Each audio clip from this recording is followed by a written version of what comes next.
welcome to the discussion of philosophy.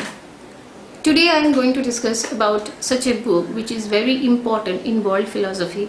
The book is Republic, written by great ancient Greek philosopher Plato. Now in Plato's Republic there are so many topics and so many volumes and so many chapters are there. So I will give you an extracts of these chapters. So before I proceed, I would like to give you a brief introduction of Republic. It is considered one of the most best books in world philosophy.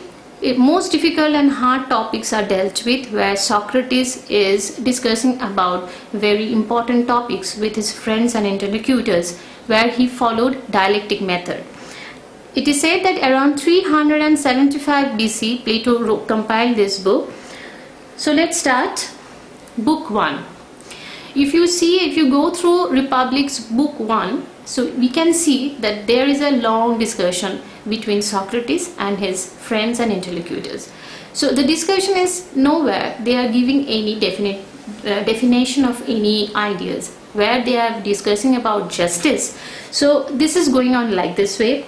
Mainly deals with definitional concept of justice. They are discussing about, and end of the book they are giving the definition.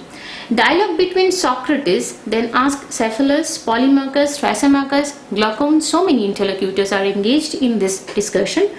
Cephalus defines justice as giving what is owed.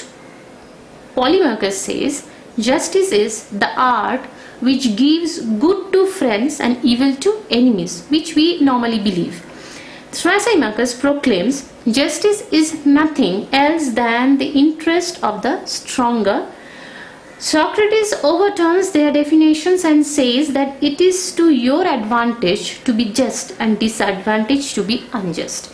Because we usually try to follow the just path as it brings us honor, reputation, fortune. So that is why, and sometimes we believe that unjust people sometimes take over the game, but the thing is not like that.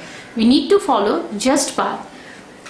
Now in book 2, discussion between Glaucon, Adamantha and Thrasymachus can be seen here.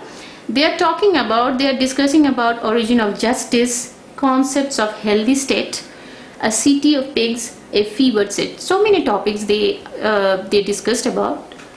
Now next, book 3. In book 3, if you go, you can find the core concept is essence of education. What should be the proper education system? Socrates says guardians should be educated in 4 virtues, that is the cardinal virtues we all know. They are wisdom, courage, justice and temperance.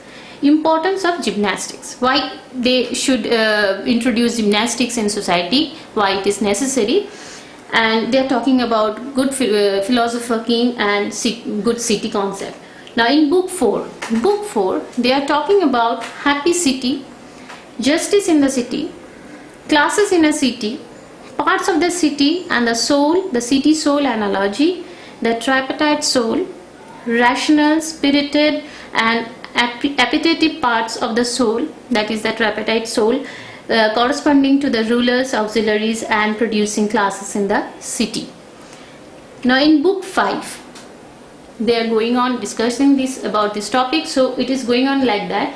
In book 5, we can find that the just constitution of both cities, they are talking about the constitution which will guard the nation, and the thing of both city and psyche. 4 unjust constitutions, philosopher king, who will be the guardian of a proper or a good city. Human reproduction ought to be regulated by the state, and all offspring should be ignorant of their actual biological parents, that is their conception, that is the decision. Now book 6, the ideal city concept can be we can find that ideal city concept they are talking about. Qualities of philosopher king, how we should nourish a philosopher king and what should be the qualities within a philosopher king. Concepts of the good. Now book 7, allegory of the cave, which is the Plato's very important discussion, we can see in Republic also. Education of philosopher king and quadrivium, arithmetic, geometry, astronomy and music, all these things he should know, and he should be the supporter of good, to do good for the society, and he will be an impartial person. So book 8, 4 unjust constitution they are talking about. We can see the 5 regimes of Plato, what we know usually. They are it starts actually from aristocracy, then comes to democracy, then oligarchy, democracy, and finally it end up in tyranny. Now in book 9, tyrannical constitution of a city, when a tyrant government governs the whole city, how it is. The tyrannical constitution of a psyche, different changes can be seen in society. Tyranny and freedom and happiness, nature of wisdom and pleasure. Finally, book 10, they are talking about just city and art. How we can build up a good city, an ideal city, and how we can impose justice or deliver justice to all the classes, how we can impose equality within all the classes. These are the very important topic. All the topics are dealt in 10 volumes, 10 books. So this is all for today. Thank you.